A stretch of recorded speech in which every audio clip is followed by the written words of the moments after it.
Well, hello, designers. Welcome to week 9. Today, what we're going to do is I'm going to talk about a couple of the articles that you had to read for the week. We're going to continue our conversation on concepts and on the role of concepts in learning and instructional design.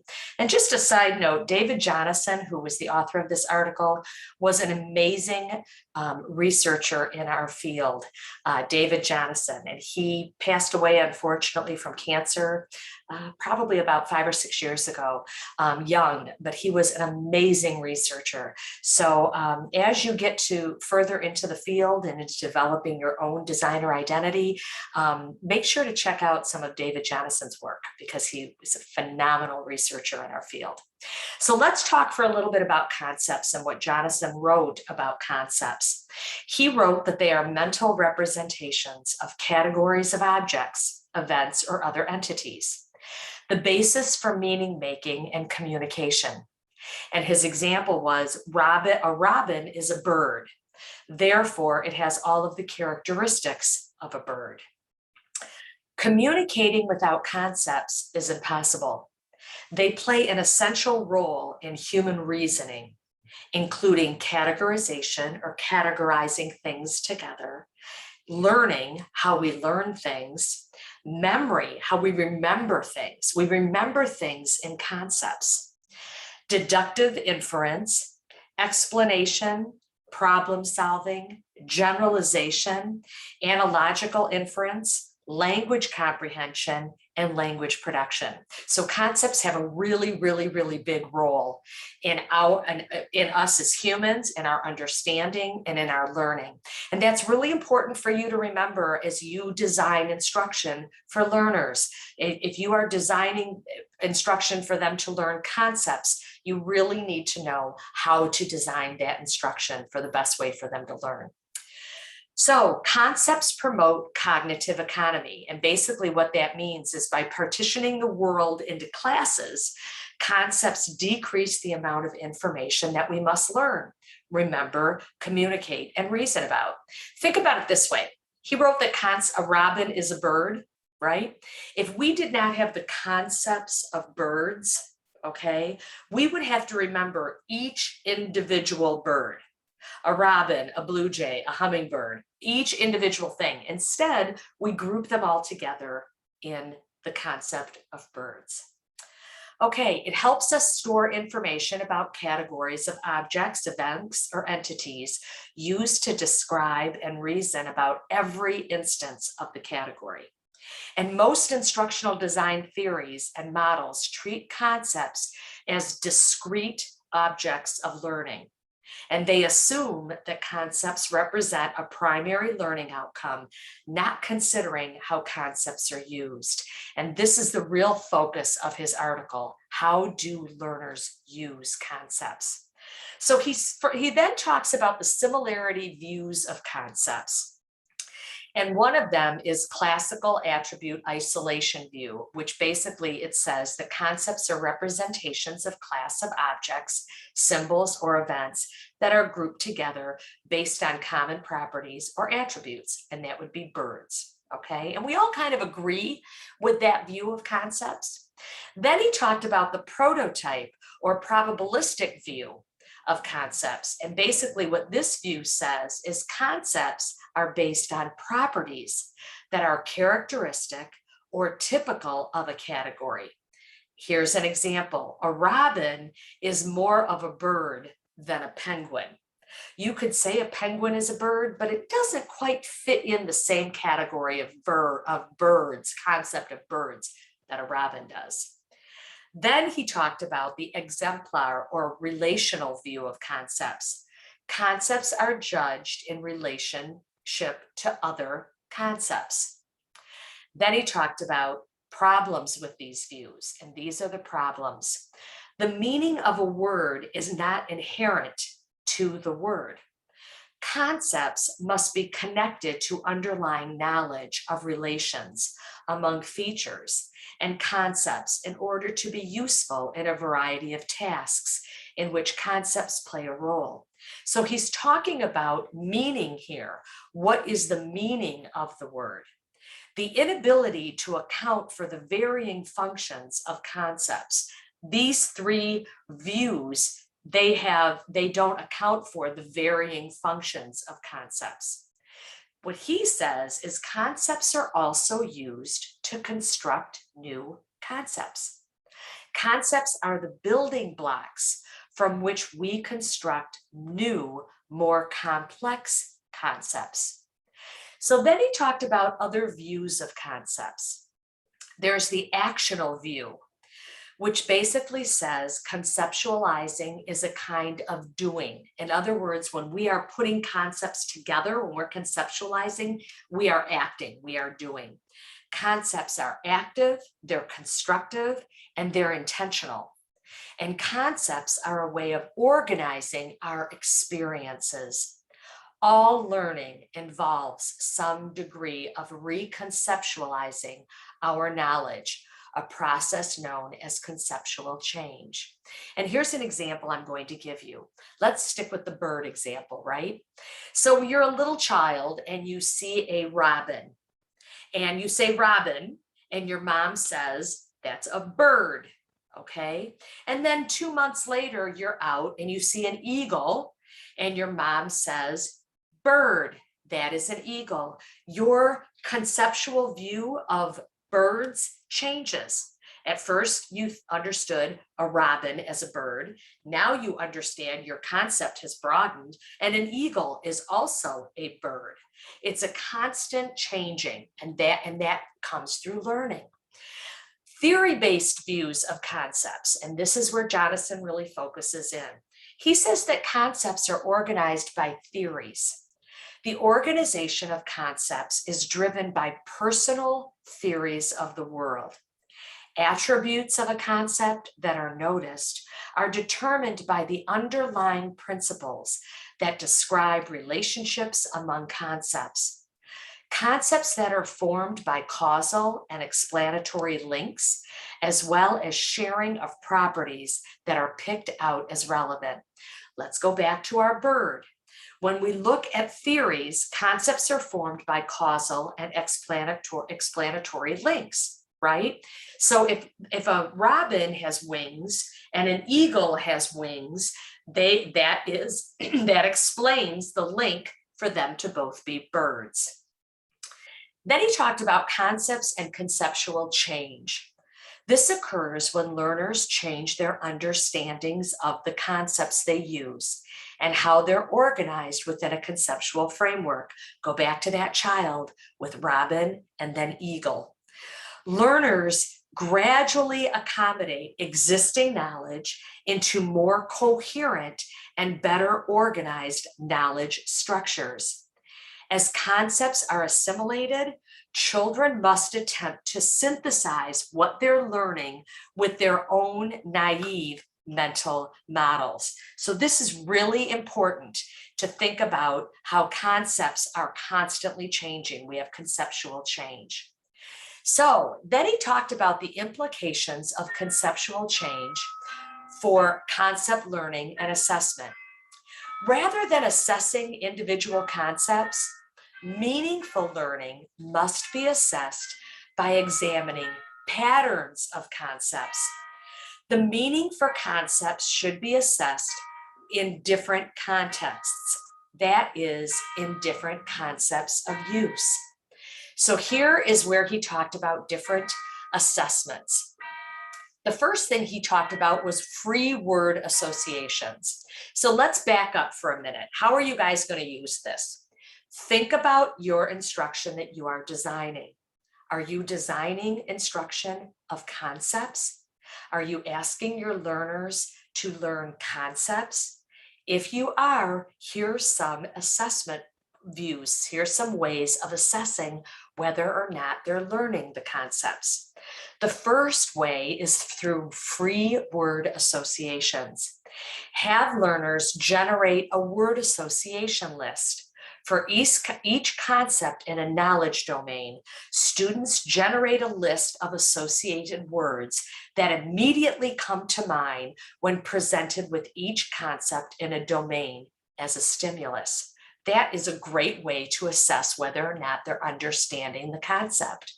Here's another way, similarity ratings. This identifies a group of related concepts. Ask individuals to rate the degree of similarity or dissimilarity between each of the pairs of concepts. So let's take a look, think about that for just a minute. Related concepts, okay? Birds and fish, okay? One of the ways they're related is they are animals. That is a bigger concept, animals. How are they similar? They're animals. They have eyes, right? They do some type of breathing, whatever. How are they dissimilar? Birds fly, fish swim. That is similarity ratings, but you're still teaching the concept of animals.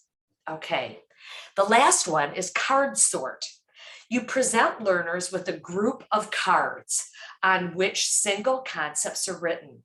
The learners sort the concept cards into different piles according to their similarity of meaning and labels, and label the piles.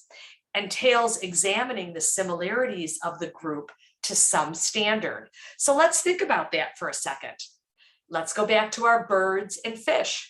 Let's say you give the learners a bunch of different cards of different birds and a bunch of and cards with different fish on them, and they have to sort them, and they choose to sort them based on birds fly, fish swim. Okay, that's how they can learn the concepts. And that's how you can assess whether or not they've learned these two concepts, which are similar, but yet different. So that's card sort. So representing conceptual patterns. These are used to assess understanding of concepts. And this is a further activities or further assessments you can have learners do to determine if they understand concepts. One of them is a cognitive map. And this is produced by using a multi-dimensional statistical analysis. What you do is you assess learners, and then you take those assessments and you cluster. So you have common cluster analysis or multi-dimensional scaling. It's a visual to visually represent the patterns of concepts. Another way is called a pathfinder network.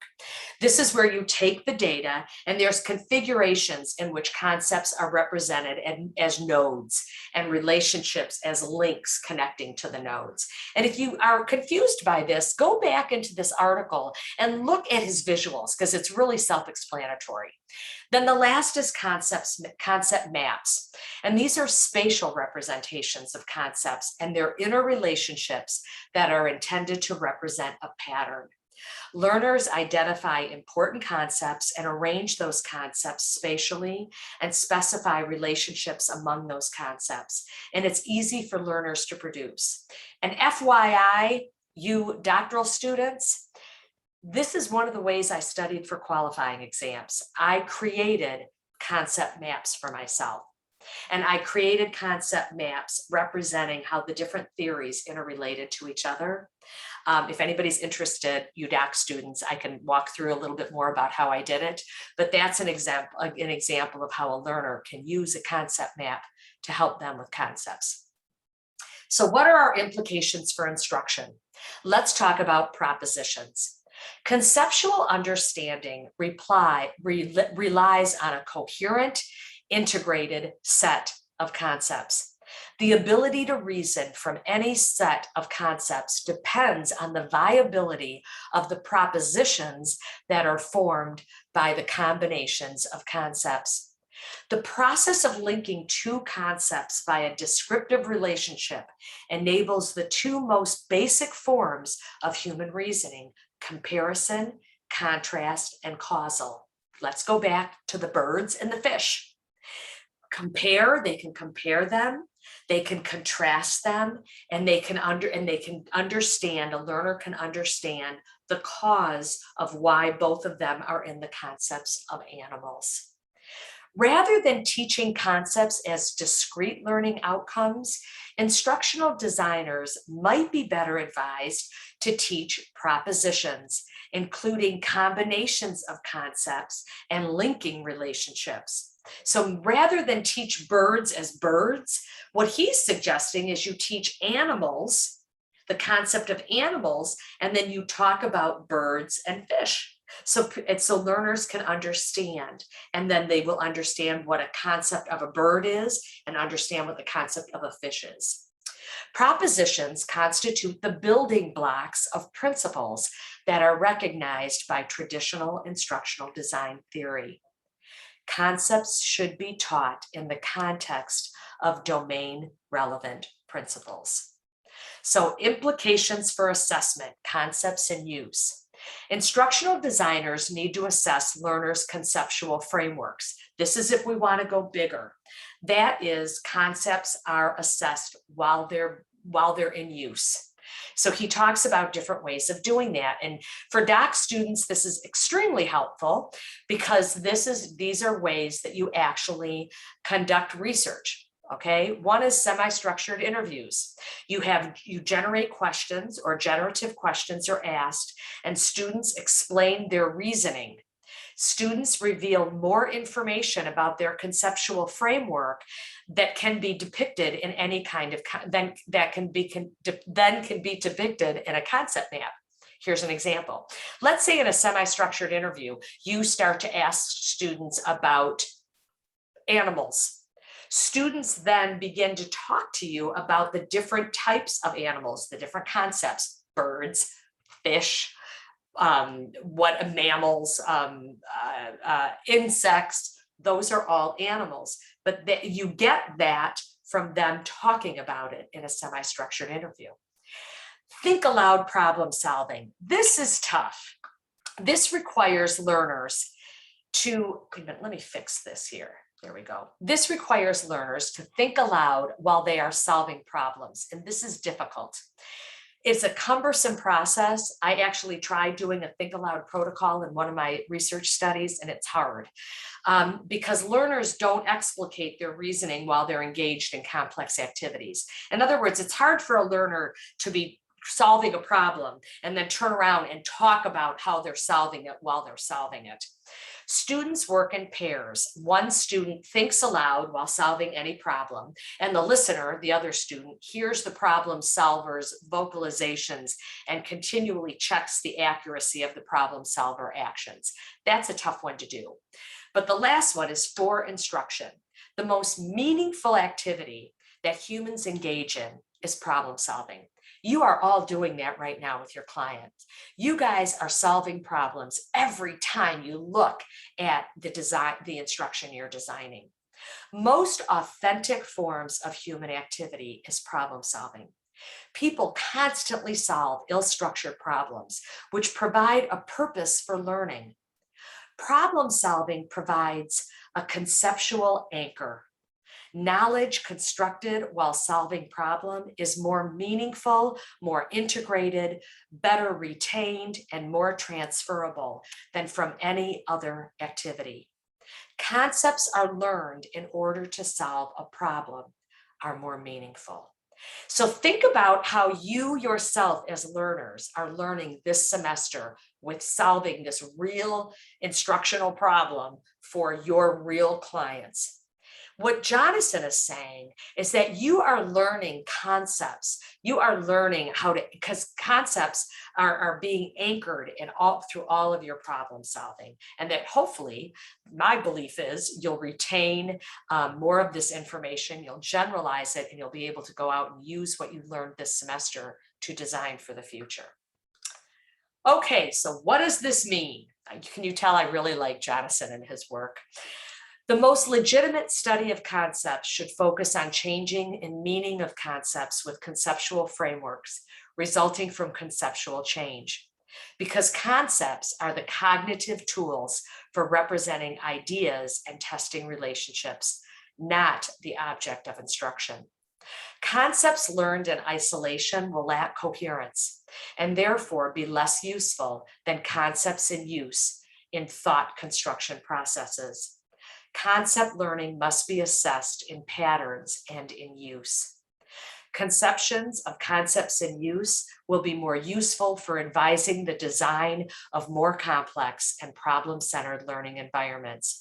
And in order to engage and support learners in meaningful concept learning, students should learn how to use a variety of tools to build models of which they are learning and to engage in solving complex and ill-structured problems. Another rationale for why I designed the class the way I designed it. All right, let's move on to the next article.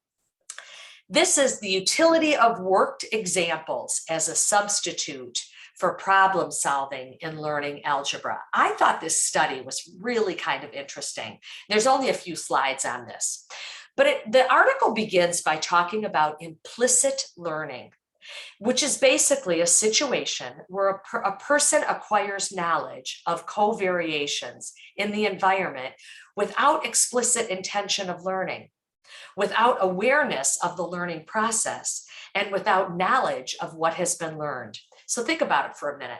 All of you are designing, right? You're all designing in these teams. There is implicit learning going on when you collaborate with each other. That's not the purpose of what I'm trying to teach, right? That's not the learning that I'm trying to teach you all, but there is implicit learning going on by just the sheer act of collaborating in a team. You may not be aware of it. You may not even be aware that it's learned, but the next time you collaborate in a team, you will collaborate slightly different, hopefully, because of what you implicitly learned by collaborating this semester. Implicit learning exists in children as young as first grade. They were actually sensitive to which consonants were more frequently used as double consonants, although they were never taught that rule. So you're implicitly learning all the time. And research shows that it happens as early as first grade. So then let's talk for a minute about the experiments, experiment 1A and 1B.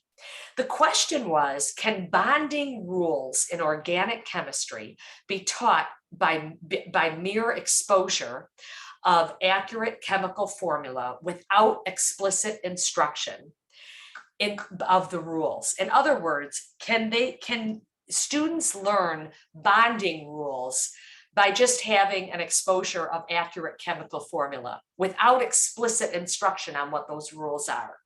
So the experimental group trained on real molecules, while a control group was trained on irrelevant visual stimuli. Both groups were then asked to classify novel molecules as right or wrong. The results were neither group was able to report the rule. Participants who trained on relevant stimuli did not perform significantly better than participants who trained on irrelevant. That's important to remember. Then they went ahead and in the second one, they had 4 groups perform different tasks on the training stimuli. So they took the experimental group and divided them into 4 and had them have different tasks. One was memorization.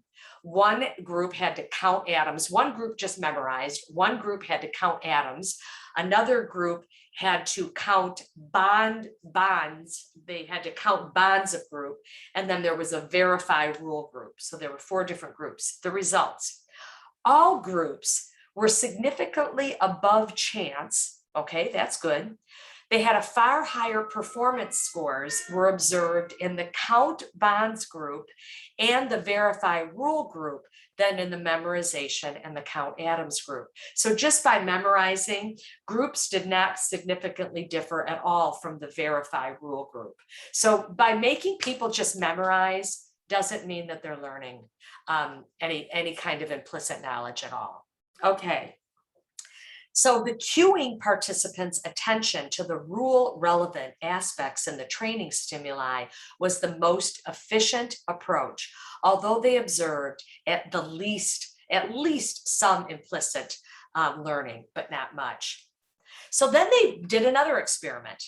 They designed it to replicate the observed effects with fewer complex stimuli, some from the same domain.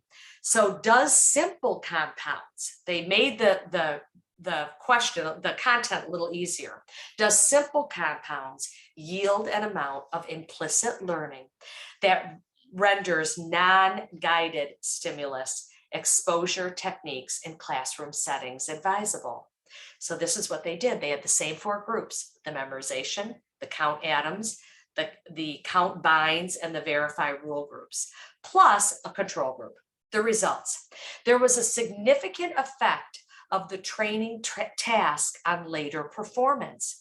The memorization group, the count bonds group, and the verify rule group were significantly above chance level, which means it wasn't just chance when they had to do performance, while the control group and count atoms group were not. So simply counting, they were the same as the control group. So there was some implicit learning occurred with the memorization group, but not the count atoms group. So when they made it a little easier, some implicit learning was actually learned with the memorization. So what does this mean? The main purpose of this study was to see if implicit learning can be replicated within an educational setting. Although some implicit learning could be demonstrated, explicit teaching was superior. The 4 different types of instructions in experiment 1A and 2 yielded different amounts of guidance towards the relevant features of the stimuli, thus providing the groups with different starting points for rule abstraction. While the memorization group and the count atoms group were not given any cues, the count bonds group was cued by counting molecules, and the verify rule group was cued by reading the rule. So once again, it was the explicit teaching. Group membership had a clear influence on both performance and subsequent explicit knowledge. Implicit learning is possible, therefore, in an educational setting, but the magnitude of the effect is much lower than what can be achieved in the same time span while with more explicit teaching strategies. This result reiterates findings on pure versus guided discovery learning. So what does this mean? We can't assume that people are going to implicitly learn, which is why earlier when I said working in collaborative teams, that might help you with your next team and it might not. Teacher guidance, the explicit teaching is the key. You can have some implicit learning in an educational setting, but teaching guidance is really the way to ensure learning. So here's our quote for today, and this is for Team Earhart. I love this. The most difficult thing is the decision to act. The rest is merely tenacity. You all decided this semester, and I am really seeing it now. You all decided that you were going to act by really taking this design challenge with your clients seriously. That was the most difficult thing. You decided not to skate through this class. You decided to act. The rest is your tenacity to make it happen. So with that, everybody have a great week. I look forward to seeing your designs as you continue to develop them, and I will look forward to seeing you in class. So take care, everybody.